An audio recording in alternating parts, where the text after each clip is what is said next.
24వ అధ్యాయం 3వ వచనం. 24వ అధ్యాయం 3వ వచనం. ఆయన ఒలివ కొండ మీద కూర్చుని ఉన్నప్పుడు శిష్యులు ఆయన ఎదురు ఏకాంతముగా వచ్చి, ఇవి ఎప్పుడు జరుగును, నీ రాకడకును ఈ యుగ సమాప్తికి సూచనలేవి మాతో చెప్పుకోనగా. అలాగే 9వ వచనం 10వ వచనం చదువుతాను. 9-10 వచనాలు. అప్పుడు జనులు మిమ్మల్ని శ్రమల పాలు చేసి చంపెదరు. మీరు నా నామం నిమిత్తము సకల జనముల చేత దేశింపబడుదురు. అనేకులు అభ్యంతరపడి ఒకరినొకడు అప్పగించి ఒకరినొకడు ద్వేషింతురు. రెండు ప్రియ సహోదర సహోదరులారా, గడిచిన పర్యాయము మనము ఈ యొక్క 24వ అధ్యాయమైనటువంటి విషయాల్లో మన 3వ వచనం నందు యేసుక్రీస్తు ప్రభు యొక్క రాకడకును యుగ సమాప్తికి ఉన్నటువంటి సూచనలు మొదటి భాగంలో మోసపరచబడుట, క్రీస్తు విరోధం వచ్చటం గురించి మనం గమనించాలి. రెండవదిగా యేసుక్రీస్తు రాకడ మరియు యుగ సమాప్తికి సూచనలో రెండవ భాగంగా మనము యుద్ధ సమాచారం గురించి, ప్రకృతి వైపరీత్యాల గురించి గమనిస్తూ వచ్చాము. నేటి దినమున చదవబడిన లేఖనం భాగం బట్టి మనము యేసుక్రీస్తు యొక్క రాకడకు యుగ సమాప్తికి సూచనలో 3వ భాగంగా మనం గమనిస్తున్నట్లయితే ఇక్కడ శ్రమపడుట మరియు ద్వేషించబడుట, శ్రమపడుట మరియు ద్వేషించబడుట అనే విషయాన్ని మనం గమనించబోతున్నాం. యేసుక్రీస్తు ప్రభు యొక్క రాకడ మునుపుగా యేసుక్రీస్తు ప్రభు వారు ఆయన స్వరక్తం ఇచ్చి సంపాదించిన సంఘము క్రీస్తు నామఘనత కొరకు రాజ్యాభివృద్ధమై, సంఘ క్షేమాభివృద్ధి కొరకు ఆత్మ రక్షణార్థమై ఎందరైతే ప్రయాసపడుతున్నారో అటు యొక్క దేవుని సేవకులకి మరియు సంఘానికి, క్రైస్తవ విశ్వాసులకి శ్రమలు అనేటువంటివి సంభవిస్తూ ఉన్నాయి, ద్వేషించడం జరుగుతూ ఉంది.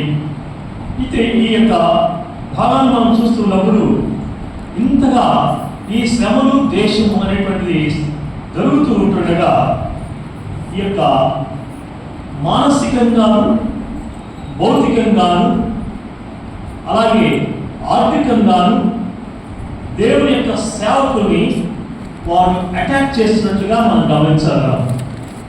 అంతేకాకుండా సువార్త ప్రకటించే విషయంలోనూ దేవుని యొక్క వాక్యం ఉన్నది ఉన్నట్టుగా అనగా సత్యమును బోధించే విషయంలో కూడా ఇన్సైడ్ అండ్ అవుట్ సైడ్ అనగా క్రైస్తవ్యం మధ్యలోను సమాజంలో ఉన్నటువంటి క్రైస్తవేతరులు సైతము అటాక్ చేస్తున్నటువంటి పరిస్థితులు గమనించగలము. దీన్ని మనం చూస్తున్నట్లయితే నోటి మాటల ద్వారాను, వారు బూతు మాటల ద్వారాను, అలాగే అనేకటువంటి భౌతిక దాడుల ద్వారాను బైబిల్ను చించివేయడం, కాల్చివేయడం ద్వారా, కరపత్రికలు, స్వార్థ పత్రికల్ని చించివేయడం, కాల్చివేయటం, వాటిని రకరకాలుగా పాడేయటం అనేటువంటి జరుగుతున్న ద్వారా, అలాగే లీగల్గా న్యాయబద్ధమైనటువంటి విషయాల్లో మరి రకరకాల పరిస్థితులు, లా అండ్ ఆర్డర్ విషయాల్లో కూడా దేవుని యొక్క సేవకులకి, క్రైస్తవ్యానికి జరుగుతున్నటువంటి శ్రమను, దేశాన్ని సమాజంలో కళ్ళకు కట్టినట్టుగా కనిపిస్తున్నాయి, చెవులకు వినబడుతున్నాయి. చెవిలో వాడు ఆత్మ సంఘంతో చెప్తున్న మాట వినుగాక అని లేఖనాలు చక్కగా ఘోషిస్తూ ఉంటుండగా అనేకులు దాన్ని పట్టు పట్టించుకోవట్లేదు. నామకార్థంగా జీవించేటువంటి వారు ఇప్పుడు మీరు చూశారు కదా, పరిష్టమైన సమయాల మందిరానికి వస్తారు, కానుక కోసం ప్రార్థన చేస్తుంటే మనం వెళ్ళిపోతుంటారు. అలాంటి వారు అయితేనేమి, ఇక్కడ నిల్చున్న వాళ్ళు సైతం, కూర్చున్న వాళ్ళు సైతం దేవుని యొక్క వాక్యానికి చోటు ఇవ్వకుండా, హృదయంలో భద్రపరచుకోకుండా, వాక్యానుసారంగా జీవించకుండా ఎవరైతే ఉంటున్నారో అటు వారు సైతం, సమాజంలో ఉన్నటువంటి మతమోక్షం చేత ఉన్న వారు సైతం, కులవాళ్ళు సైతం, దేవుడు లేడు అని చెప్పేటువంటి వారు సైతం ఇలాంటి పరిస్థితులకు ఒడిగడుతూ ఉంటూ ఉన్నారు. ఆ దినంలో రోమా సామ్రాజ్యంలో అనేక మంది కూడా ఆ యొక్క ఆదిమ సంఘం విషయంలో ఎలాగో హింసించారో, ఎలా బాధ పెట్టారో, ఏ విధంగా తోలనాడారో మనం గమనించవచ్చు. ప్రభువు యేసుక్రీస్తు వారి విషయంలో వారు ఎలాగున్నా ప్రవర్తించి ఉన్నారో మనం గమనించవచ్చు.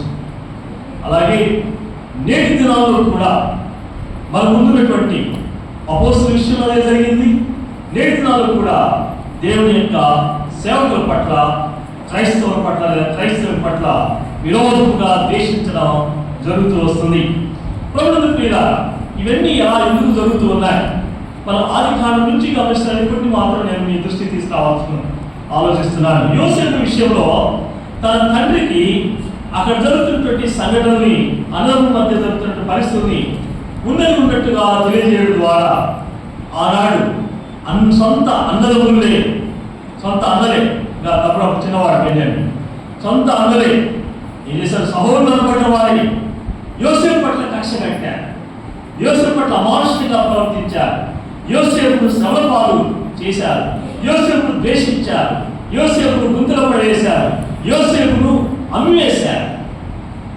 అలాగే మోషే కూడా ఐగుప్తు చెరలో ఉన్నటువంటి, ఫరో దాస్యంలో ఉన్నటువంటి ఇశ్రాయేలు జనాంగంగా హెబ్రీయులను విడిపించే విషయంలో, నడిపించే విషయంలో ఆయన ఫరో ద్వారా, ఫరో సైనికుల ద్వారా ఎలాంటి శ్రమలు ఎదుర్కొన్నాడో మనం లేఖనాల్లో గమనించవచ్చు.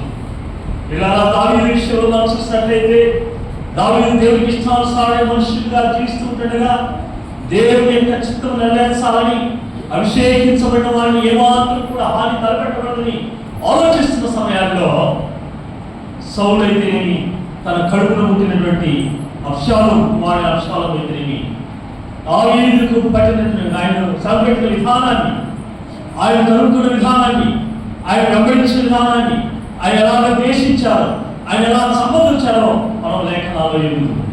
అలాగే నెహెమ్యా విషయంలో ఆ యొక్క శత్రువులైనటువంటి వారు యెరూషలేము యొక్క ప్రాకారం పడదోసి ఆ యొక్క గుమ్మలన్నీ కాల్చివేసి ఉంటుండగా ఆ యొక్క తమ స్వజనుల యొక్క యోగక్షేమాన్ని తెలుసుకున్నటువంటి ఈ యొక్క నెహెమ్యా ఆ సందర్భంలో ఆ యొక్క అనుమతి పొంది దేవుని స్తుతించి భయపరిచి దేవుని యొక్క పాపాలు ఒప్పుకొని రాత్రి విజ్ఞాపన చేసి సాగి వెళ్ళిన తర్వాత ఆ మందిరంలో తిరిగి కట్టడానికి కూరుకున్నప్పుడు టోబియా, సంబలటు, కిష్టమైనటువంటి వాళ్ళు, ఆ జనాంగ మధ్యలో ఉన్నటువంటి వాళ్ళని నెహెమ్యా విషయంలో అమానుష్యంగా ప్రవర్తించారు, నెహెమ్యా విషయంలో ఘోరంగా ప్రవర్తించారు, ఎడబాటు చేశారు, ఆ నెహెమ్యాను తోలనాడారు, ఎంతో బాధపడ్డారు, ఆ శ్రమ పెట్టారు, చంపాలని కూడా ప్రయత్నం చేశారు.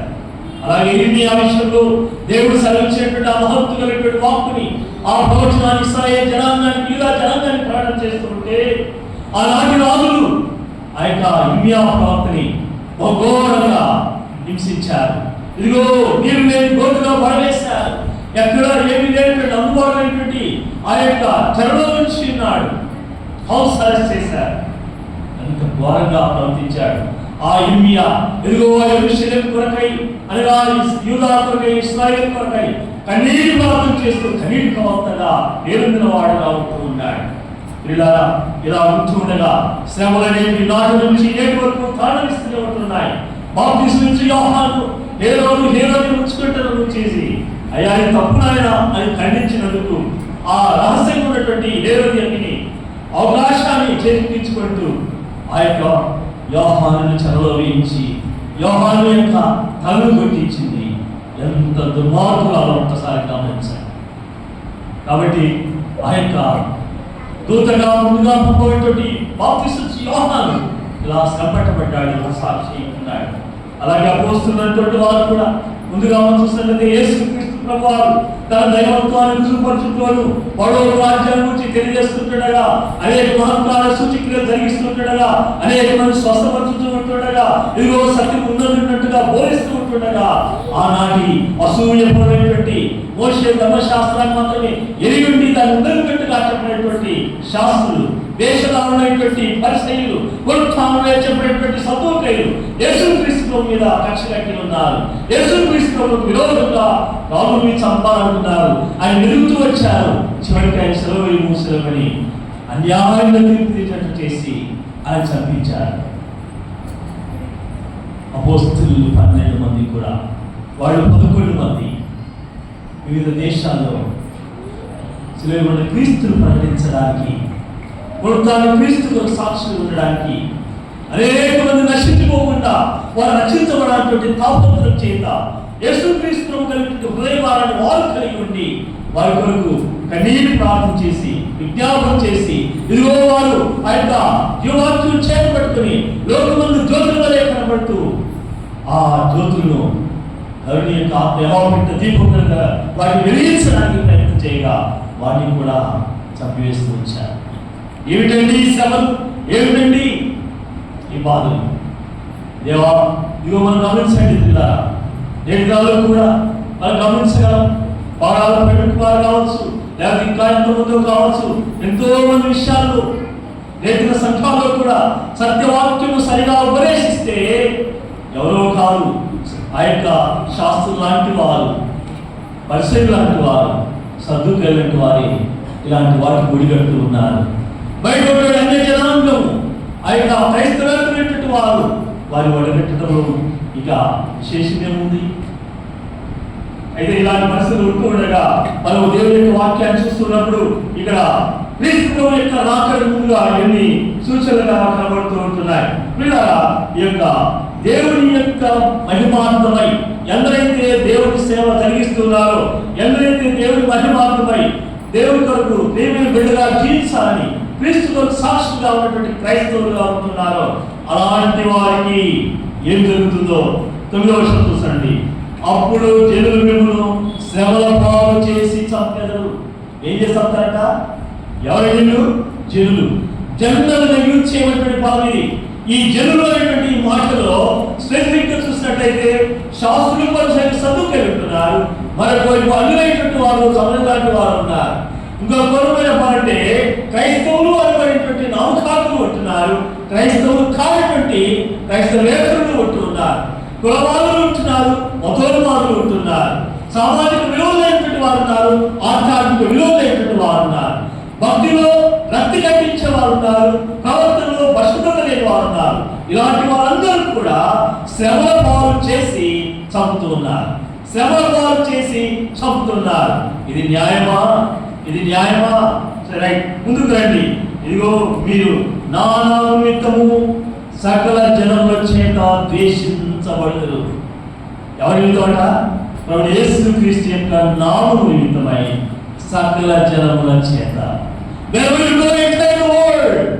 So it's happening in this world in contemporary days. ఇదిగో ప్రస్తుత దినాల్లో ప్రపంచంలో ఎక్కడికి వెళ్ళినా కూడా ఇలాంటి సంఘటనలు చోటు చేసుకుంటూ ఉన్నాయి. ఎందుకంటే వారు పాపములో జీవిస్తున్నారు కనుక, సాతాను చేత ప్రేరేపించబడ్డారు కనుక, సాతాను వాడు ప్రవేశించింది కనుక, సాతాను అన్యాయంగా జీవిస్తున్నారు కనుక, సాతాను రాజ్యాన్ని విస్తరింపజేస్తున్నారు కనుక సకల జనములు కూడా క్రీస్తు కొరకై జీవిస్తున్నవారు, క్రీస్తుని గురించి ప్రకటిస్తున్న వారిని ఏం చేస్తున్నారంటే ద్వేషిస్తున్నారు, శ్రమ పడుతూ ఉన్నారు, ద్వేషిస్తున్నారు. So tribulation and hatredness is still occurring in the Christian God. ఈ యొక్క క్రైస్తవ లోకములో ఈ యొక్క శ్రమలు అనేటువంటి ద్వేషం అనేటువంటి రగులుతూనే ఉంది, ఇంకా అది ఉనికి కలిగిన ఉంది, ఇంకా అధికమవుతూనే ఉంది. క్రీస్తు రాకడ ముందు అవి అత్యధికంగా ఉంటూ ఉన్నాయి. అనేకులు అభ్యంతరపడి, చూడండి ఒక్కొక్క మాట ఎలా ఉందో. 9వ వచనం ప్రారంభంలో జనులు అనే మాట రాశాడు, 2వ భాగంలో సకల జనములు అని రాయబడ్డది. అలాగే 11వ చూస్తే 10వ వచనంలో అనేకులు అనే మాట అయింది. అనేకులు అభ్యంతరపడి ఒకరినొకరు అప్పగించి ఒకరినొకరు ద్వేషిస్తారు.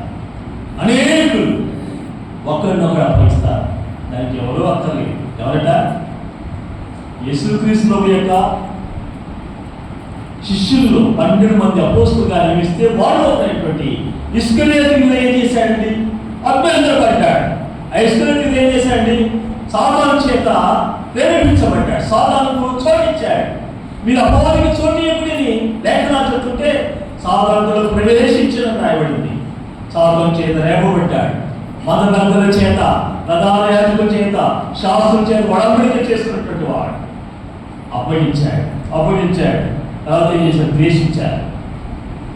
ఇలాంటి సంఘటనలు ఎన్నో మనం లేఖనాల్లో చూడగలం. అలాగే కయ్యూను విషయం మనం చూస్తాం కదా. కయ్యూను కూడా ఏం చేశాడండి? తన సొంత తమ్ముడైనటువంటి హేబెలు తను కలిగినటువంటి దాంట్లో శ్రేష్టమైన తీసుకొచ్చాడు, దేవునికి ఇష్టమని తెచ్చి బలి అర్పించాడు. కానీ అన్నైనటువంటి కయ్యూను కూడా తన కలిగిన దాంట్లో తీసుకుని వచ్చాడు. కానీ దేవుడు కయ్యూను యొక్క అర్పణతో చేశాడు. దేవుడి యొక్క అర్పణ స్వీకరించగా కయ్యూను కక్ష కట్టాడు, కయ్యూను దేశం తెచ్చుకున్నాడు. కయ్యూను ఏ రామైనా అది చంపాలని పరుగున్నాడు. ఇదిగో ఒంటరిగా ఉన్న సమయంలో ఏం చేశాడు? సొంత తమ్ముడైన హేబెలును చంపేశాడు. అయితే కయ్యూను నీ తమ్ముడైన హేబెలు కంటే నా తమ్ముడు నేను కావలివాడనా అని అన్నాడు. అయితే ఇంకో నీ తమ్ముడు ఎట్లెత్తము నేను నాకు మొదలుపెడుతుంది అంటున్నాడు. వీళ్ళ రహస్యంగా ఎవరైతే మంత్రాలు చేస్తున్నారో, రహస్యంగా ఎవరైతే పాపాలు చేస్తున్నారో, రహస్యంగా ఎవరైతే ఒడబడిక చేస్తున్నారో, రహస్యంగా ఎవరైతే మానసికంగా భౌతికంగా చంపివేస్తున్నారో, ఎవరైతే ఆర్థికంగా చంపివేస్తున్నారో, ఎవరైతే ఇంకా బైబిల్ లేకుండా చేయాలని ప్రయత్నం చేస్తున్నారో, ఎవరైతే స్వార్థ అడగించాలని ప్రయత్నం చేస్తున్నారో, శ్రమ పాలు చేస్తుంటారో అట్టి వారు తస్మాత్ జాగ్రత్త. బయటికి బాగా కనబడచ్చు, కానీ కయ్యూనులాగా శాపగ్రస్తులు అవుతారు, కయ్యూనులాగా దేశద్రోహులు అవుతారు, కయ్యూనులాగా దేవుని ఉగ్రత పోతులు అవుతారు. కానీ దేవుని రక్తము దేవుడికి మొదలుపెట్టింది. కానీ ఇదిగో ఆ యొక్క బర్నియా కుమారుడిని మన లేఖనాలు చూసిందిగా ఆ యొక్క హేబెలు రక్తం వరకు దేవుడికి మొదలుపెడుతుంది. కానీ దేవుని యొక్క ఏర్పాటులో ఉన్న శ్రమ పడిన వారు, ద్వేషించబడిన వారు, హతసాక్షులైన వారు వారి పునరుత్థానంలో ఉంటారు. వారికి తీర్పు ఉండదు. వారి క్రీస్తులో కూడా 1000 సంవత్సరాల రాజ్యంలో పోతారు. అయితే అప్పగించిన వారి పరిస్థితి ఏమవుతుందో జాగ్రత్తగా మనం గమనించాలి. రేపు మనం చూస్తున్నట్లయితే ఆ సమయం రాబోతూ ఉంటుండగా అందరూ కూడా ఏం చేస్తున్నారు? మీద ఉన్న వారి పారిపోయే పరిస్థితి. 16 చూడండి.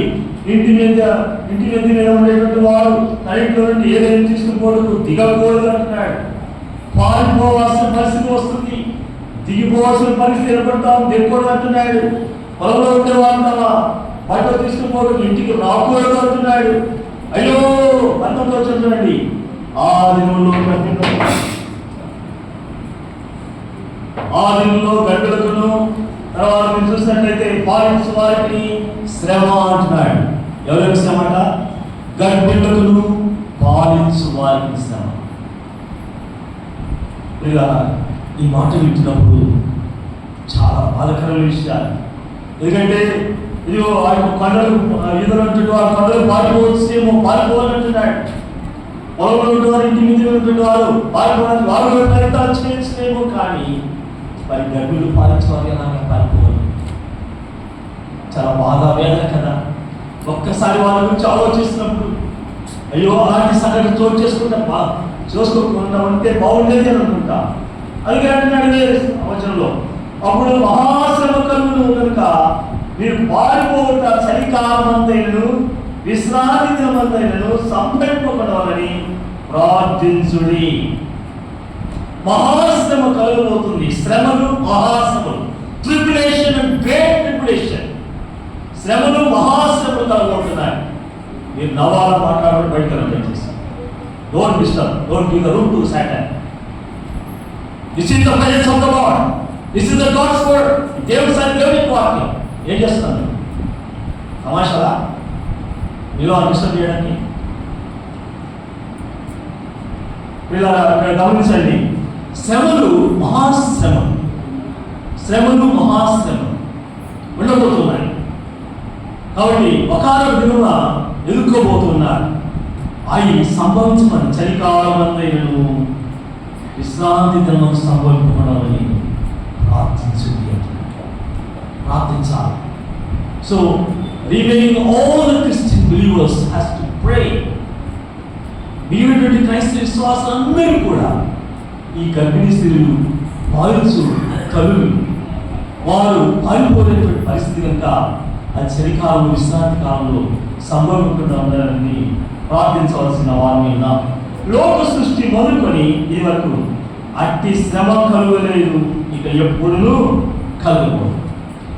ఈ యొక్క లోక సృష్టి మొదలుకొని ఆనాటి నుంచి నేటి వరకు కూడా అటు శ్రమ కలగలేదు, ఇక ఎప్పుడు కూడా కలుగబోదు అని అంటున్నాడు. ఇలాంటి సంఘటనలు చోటు చేసుకోబోతూ ఉంటుండగా ఇలా వాళ్ళు గమనించినట్లయితే 23వ అధ్యాయంలో చూడండి, 23వ అధ్యాయం 29వ వచనం నుండి మనం గమనించవచ్చు, లేదా 37 నుంచి చూసినట్లయితే డైరెక్ట్గా గమనించండి. మత్తయి సువార్త 23వ అధ్యాయం 37 నుంచి.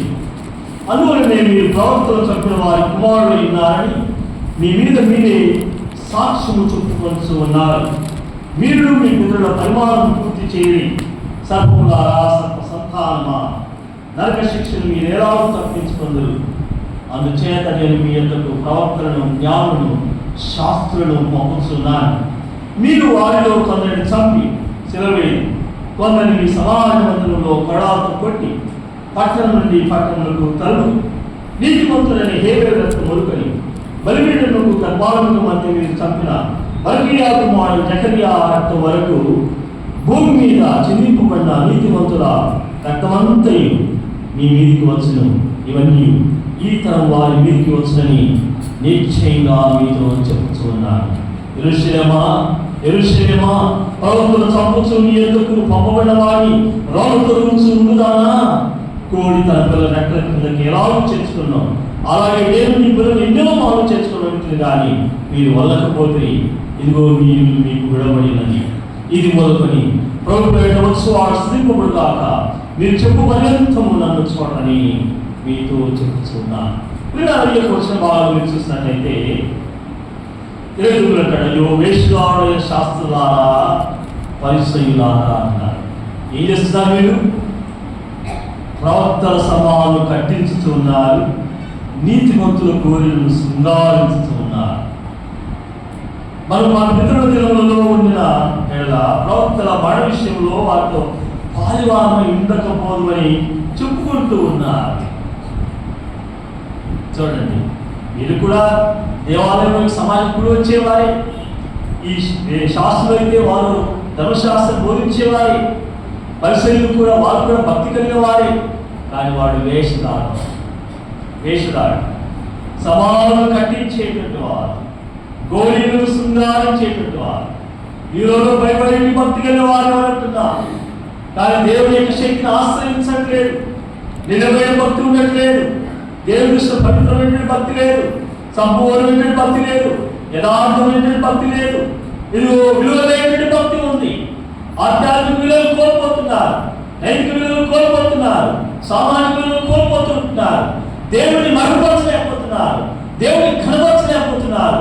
అదే కాకుండా వారి జీవితం ద్వారా ఆ ప్రభు కన్నీళ్లు పెట్టే పరిస్థితి వస్తున్నారు, సంఘము కన్నీరు పెట్టే పరిస్థితి వస్తున్నారు. అయ్యో తోటి విశ్వాసులు బాధపడే పరిస్థితులు వస్తున్నాయి. అడ్డు గోడల్లో ఉన్న ప్రభుత్వం రాకుండా, ఎందుకంటే ఫలానా వారిలా ఉన్నారు చీ అనిపించే పరిస్థితులు. అలాంటి ప్రవర్తన అంటాం ఎంత ఘోరం. కానీ ఇక్కడ చూసినట్లయితే అలాంటి వేషధారుల శాస్త్ర పరిస్థితులు చెప్తూ ఉంటూ ఈ వారట ప్రవక్తలు చంపిన వారి కుమారుడు ఉన్నారు. వీరి యొక్క నేచర్ ఏంటంటే వారు శ్రమ పెట్టడం, ద్వేషించడం, చంపడం, ఇదే పని. ఇంకా ఏమంటున్నారు చూడండి, ఇవాళ అంటున్నాం మీ మీద మీరే సాక్ష్యం చెప్తున్నారు అన్నారు కదా. యేసు ప్రభు శ్రమేము సమరించమని కేక వేసిన వారు అంటారు. అయ్యా మా మీద, మా పిల్లల మీద ఆ రక్తాపరములుగా అన్నారు. వారి మీద వారే మీ మీద మీరే సాక్ష్యం చెప్పుకుంటున్నారు. ఎవరో చెప్పక్కర్లేదు, పొరుగింటలు చెప్పక్కర్లేదు, బయట ఇంటలు చెప్పక్కర్లేదు, సంఘము చెప్పక్కర్లేదు. ఎవరు చెప్పగలరా? మీ మీద మీరే సాక్ష్యం చెప్పుకుంటున్నారు. మీరు మీ పితరుల పరిమాణం పూర్తి చేయండి అంటున్నాడు. పితరుల పరిమాణం చేయడంటూ సర్పములారా, సర్ప సంతానమా అంటున్నాడు. సర్పము యుక్తి కలిగింది. ఆనాడు ఏదైనా తోటలో హవ్వ ఒంటరిగా ఉన్న సమయంలో వెళ్ళి సంభాషణ చేసి అపరాధంలో పడవేసింది. ఆ సర్పములు, ఆ సర్ప సంతానమా అంటున్నాడు. కాబట్టి ఇలాంటి యుక్తి కుయుక్తి కలిగినటువంటి వారు తమ యొక్క ఉనికి కోసమై, తము తాము కాపాడుకున్న కోసమై, తము తాము బయటపడుకున్న కోసమై ఎన్నెన్నో చేస్తూ ఉంటారు. అయితే నరక శిక్షను మీరు ఎలా తప్పించుకున్నట్టున్నాడు. So you cannot escape from the hell. నువ్వు నరక శిక్ష ఏమాత్రం కూడా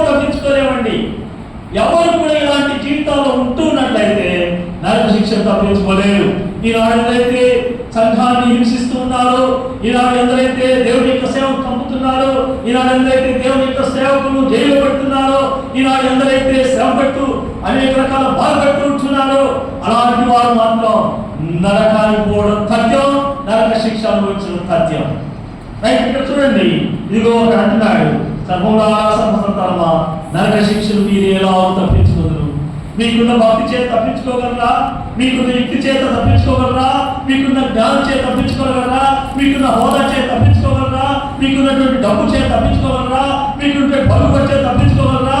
You cannot escape from the punishment of hell. నరక శిక్ష నుంచి నువ్వు ఏమాత్రం కూడా తప్పించుకోలేవు అంతే అంటున్నాడు. చూడండి, అందుచేత నేను ఎందుకు ప్రవక్తలను, జ్ఞానులను, శాస్త్రులను పంపుతూ ఉన్నాను, మీరు వాళ్ళు కొందరిని చంపి సిలువేయండి. ప్రవక్తలను పంపించాడు. శాస్త్రుడు ఆనాటి శాస్త్రుడే నేడు దేవుని యొక్క వాక్యం ఉన్నట్టుగా బోధించేవారు. అలాగే జ్ఞానం, క్రీస్తును కూర్చిన మహాజ్ఞానాన్ని పత్రికలో చెప్పబడినట్టుగా అట్టి జ్ఞానం కలిగిన వారు వీరిని దేవుడు పంపుతూ ఉన్నాడు. అయితే మీరు వాడు అందరూ ఏం చేస్తున్నారట? చంపి సిలువేయండి. కమ్యూనిస్ట్ కంట్రీస్లో జరుగుతున్నాయి, కమ్యూనిస్ట్ కంట్రీస్ జరుగుతున్నాయి, మన యొక్క భారతదేశం కూడా చాలా చోట్ల జరుగుతున్నాయి. కొందరిట ఈ సమాజ మందిరంలో కొరడాలతో కొట్టి కొందరిని చంపుతున్నారు, సిలవేస్తున్నారు, మరి కొందరిని సమాజ మందిరంలో కొరడాలతో కొడుతున్నారు. ఎక్కడో కనుక సమాజ మందిరంలో కొడుతున్నారు. ఎందుకంటే దేవుని యొక్క వాక్యం వారి హృదయాలు పుచ్చుకుంటున్నప్పుడు, దేవుని యొక్క వాక్యం వారి మనోన్నతను తెరబడి చేసినప్పుడు, దేవుని యొక్క వాక్యం వాడు పరిశుద్ధాత్మ ద్వారా హెచ్చరింపజేసి పశ్చాత్తాపడినట్టు చేస్తున్నప్పుడు, లోబడకుండా ఉండేటువంటి వారు ఏం చేస్తున్నారంటే సమాజ మందిరంలోనే కొరడాలతో కొడుతున్నారు. పట్టణం నుండి పట్టణంలో తరులు, మాకు ఈ సువార్త వద్దు, మాకు ఈ యొక్క వాక్యం వద్దు, మాకు ఈ యొక్క యేసుక్రీస్తు వద్దు, మాకు ఈ యొక్క సహవాసం వద్దు అని మరి ఏం చేస్తున్నట్టే పట్టణం నుండి పట్టణాన్ని తరుగుతూ ఉన్నారు. ఇది మొత్తం హేబెల్ రక్తం మొక్కని బలిపీఠములకు గర్భాలములకు మధ్య మీరు చంపిన బల్కీయ కుమారుడు జకర్యా రక్తము భూమి మీద చిందింపబడిన నీతిమంతుల రక్తం అంతయు భూమికి వస్తుంది. తప్పించుకుంటాం అనుకుంటున్నారేమో, ఇగో మాకు మేమంతా సేఫ్ సైడ్ ఉన్నాం అనుకుంటున్నారేమో, మాకు ఇప్పుడు పలుబడింది, హోదా ఉంది, మాకు అధికారం ఉంది, మాకు అన్నీ ఉన్నాయని అనుకుంటున్నారేమో. కానీ నాటి నుంచి నేటి వరకు నీతిమంతుల యొక్క రక్తమంతయు మీదకి వస్తుంది. నీతిమంతుల యొక్క రక్తమును గురించి తీర్పు తీర్చబడబోతున్నారు. నీతిమంతుల రక్తము గురించి శిక్షించబడబోతున్నారు. నీతిమంతుల రక్తం గురించి ఉగ్రత కుమరించబడుతుంది. నీతిమంతుల రక్తం గురించి నిత్య నరకాగ్నిలో కాల్పబడే పరిస్థితి ఏర్పడుతుంది. ఇవన్నీ క్రీస్తు రాకడకు ముందుగా సూచనలు. ఇవన్నీ ఈ తరం వారిని ఉపయోగించాలంట. ఇవన్నీ ఈ తరం వారిని పోచని నిశ్చయముగా ఎవరో కాదండి. అందుకనే ప్రసంగులను పట్టినాడు గ్రంథకర్త. కాలము చేసిన వారి లేదా ఇంతకుముందు చనిపోయిన వారి, బతుకుతున్న వారి కంటే చనిపోయిన వారు శ్రేష్ఠులు అంటున్నాడు, ధన్యులు అంటున్నాడు. ఇక వీరిరువుల కంటే కూడా ఇంకా పుట్టని వారే ధన్యులు అంటున్నాడు. అందుకే కన్నడి గర్భముల గడ్రాలుగా చెప్తూ వారిని ధన్యులుగా చెప్తూ ఉన్నాడు.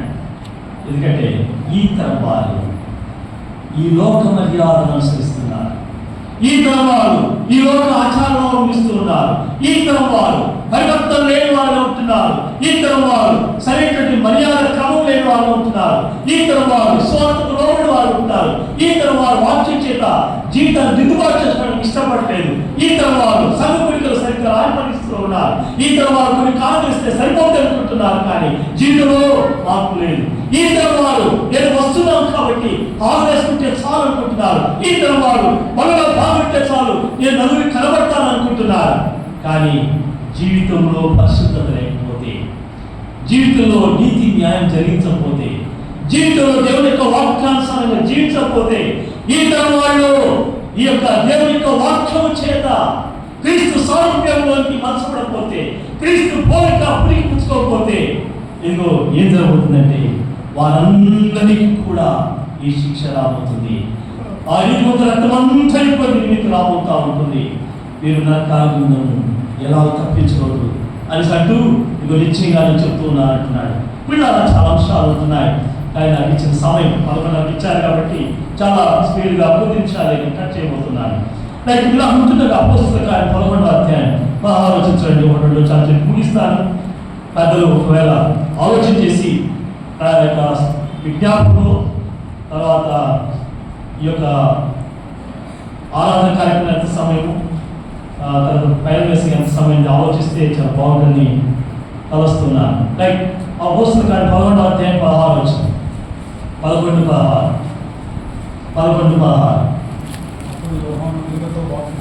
అప్పుడు యోహాను నీళ్ళతో బాప్తిస్మం ఇచ్చాను, కానీ మీరు పరిశుద్ధాత్మలో బాప్తిస్మం పొందురని ప్రభువు చెప్పిన మాట నేడు జ్ఞాపకం చేస్తున్నది. ఇక్కడ చూసినట్లయితే యేసుక్రీస్తు ప్రభు వారి గురించి లేఖనాలలో మనం చూస్తున్నప్పుడు బాప్తిస్మం ఇచ్చే యోహాను నీళ్ళలో బాప్తిస్మముగా యేసుక్రీస్తు వారి పరిశుద్ధాత్మలోను తర్వాత బాప్తిస్మం ఇస్తాడని ప్రభు చెప్పిన మాట జ్ఞాపకం చేసుకున్నట్లనే ఇక లేఖనాలు ఇంకా కొంచెం ముందుకు వెళ్తున్నట్లయితే ఈ మాట చెప్పినందుకు కూడా నాటి శాస్త్రం పరిశైలిలో గుబులు పుట్టింది, కలవరం పుట్టింది. అంతేకాదు ఆయన మెస్సియాని అన్నప్పుడు, ఆయనే బోధకుడు అని చెప్పినప్పుడు, ఆయనే దేవుడి కుమారుడు చెప్పినప్పుడు, ఆయనే క్రీస్తు అని చెప్పినప్పుడు కూడా ఈ విషయాల్లో శాస్త్ర పరిశీలకు చాలా వేదన బాధ కలిగింది. ప్రకటనము 7వ అధ్యాయం 14వ వచనం చూడండి. ప్రకటనము 7వ అధ్యాయం 14వ వచనం. ప్రకటనము 7వ అధ్యాయం 14వ వచనం. అందుకు నేను అయ్యా నీకే తెలియనగా ఇతడు ఇలాగ నాతో చెప్పాను, మీరు మహాశ్రమ అనుభవించి వచ్చిన వారు గొర్రెల రక్తము ఆ వస్త్రం ఉరుక్కొని వారు తెలుగు చేస్తుంది. ఇది ఎవరంట? మహాశ్రమ అనుభవించి వచ్చిన వారు, గొర్రెల రక్తంలో ఆ వస్త్రం ఉరుక్కొని తెలుగు చేస్తున్న వారు. నమ్మి బాప్తిస్మం ఉన్నవాడు రక్షించబడతాడు. తండ్రి యొక్క కుమారుని పరిశుద్ధాత్మను బాప్తిస్మం పొంది ఇదిగో ఎవరైతే తమ వస్త్రములను వెలుపలైన యేసుక్రీస్తు రక్తంలో ఉరుక్కొని తెలుగు చేసుకుంటారో, పరిశుద్ధమైన జీవితం కలిగి ఉంటారో అట్టి వారు మాత్రము ఈ యొక్క శ్రమలకు ద్వేషానికి గురవుతుండగా వారు మహాశ్రమలు కూడా అనుభవించి వచ్చిన వారుగా ఉన్నారు. అయితే వీరి గురించి మరొక మాట మన 16వ అధ్యాయం 18వ వచనంలో మరొక మాట చూడండి. 16-18 వచనంలో ఈ యొక్క రాకడ మునుపు ఎలాంటి సంఘటనలు చోటు చేసుకుంటున్నాయో చూద్దాం. అప్పుడు వెలుగును ధ్వనులను ఉరుమును పుట్టెను, భూకంపములు కలిగెను, మనుషులు భూమిని పుట్టిన మొదలుకొని అది మహాభూకంపం కలగలేదు. అది అంత గొప్పది. ఇలాంటి సంఘటనలు కూడా చోటు చేసుకోబోతున్నాయి. మరొక పర్యాయ వర్షాలు ధ్యానం చేయబోదా లేదా? ఇది ఎలాగైతే యేసుక్రీస్తు ప్రభువారు మన లోకంలో నుండి ఏర్పరచుకున్నాడు కనుక అందుచేత లోకం ద్వేషిస్తుందని యోహాను సువార్త 15:17 చెప్పబడింది. కాబట్టి లోకులు నన్ను హింసించినలా మిమ్మల్ని కూడా హింసిస్తారని చెప్పేసి మత్తయి సువార్త 10వ అధ్యాయం 2వ వచనం చెప్తున్నాడు. వీళ్ళు ఎలా ఉంటుండగా లోకంలో మీకు శ్రమ కలుగుతుంది, మీరు ఇదిగో వాళ్ళు ద్వేషిస్తారు, మిమ్మల్ని కొట్టి చంపుతారు. కాబట్టి ధైర్యం తెచ్చుకోండి, ఈ లోకం జయించినాను కనుక మీకు ఆ విజయాన్ని ఇస్తానంటాడు. అందుకే ప్రకటన 2వ అధ్యాయంలో ప్రాణాపై వచ్చినను మన వరకు నమ్మకంగా ఉండమన్నాడు. దేవుడు వారికి కిరీటాలు ఇవ్వబోతున్నాడు. ఇలా యేసు బట్టి కలుగు శ్రమలో ఆనాడు యోహాను గారు ప్రవాసి అవుతున్నాడు. మరి నీవు నేను కూడా అలాగా ప్రభు కొరకై జీవిస్తూ సాగుదాం. ఈ విషయాలు తదుపరి పర్యాయం ప్రవచనమైతే ధ్యానం చేద్దాం. అలాగే ప్రభుత్వ సహోదర సహోదరి, మనం నిజ క్రైస్తవులుగా జీవించుతున్నామా లేదా? మనం ప్రపంచ పనిని చక్కగా జరిగించగలుగుతున్నామా లేదా? శాస్త్రులవని ఉంటున్నామా? పరిశీలనలు ఉంటున్నామా? దేవుని ప్రభు యేసుక్రీస్తు వారిని శ్రమపెట్టే వారు ఉన్నామా? ప్రభు స్వార్థం ఇచ్చి సంపాద సంఘాన్ని శ్రమపెట్టే వారంగా ద్వేషించే వారు ఉన్నామా? ప్రభు గురించి ప్రకటించేటువంటి దేవుని యొక్క సేవలను సేవకుని మనం శ్రమపెట్టే వారు ఉన్నామా? వారు ద్వేషించే వారిని ఉంటున్నామా? క్రైస్తవుని నిజ క్రైస్తవు జీవించేటువంటి వారి పట్ల మనం ఎలాంటి వైఖరి కలిగి ఉన్నాం. కానీ ఇదే లోకం, ఈ తరం వాళ్ళు ఉన్నాం కాబట్టి, లోకం కాబట్టి ప్రస్తుతాన్ని మనం కాలక్షేపం చేసుకుందాం, ఏదో కాలక్షేపం భక్తి జరిపించుదాం, ఏదో ఆశ్చర్యంగా సాగిపోదాం. ఉన్న కొద్ది కాలం ఏదో మనం అలాగా జీవించి సాగిపోతే సరిపోతులే అని అనుకుంటున్నావా? ఇది వేషధారణారా అంటున్నాడు. సమాలు కట్టించేవాళ్ళారా అంటున్నాడు. సమాలను పెట్టి ఆ శవాలు ఎలా పులు పట్టి కప్పుబట్టారు సార్ ఆలోచించి గోడలు సుందారిస్తున్నారు. కాబట్టి అంతరంగంలో పాపం చచ్చిపోయి దుర్వాసం కప్పుబడతా ఉంది. గోడలను సుందారించినదిగా బయటకి భక్తి కలిగి ఏదో నటిస్తున్నావా, శృంగారిస్తున్నావా, లేదా నిజమైన భక్తి కలిగి ఉన్నావా? ఆలోచించి దయచేసి ఆలోచన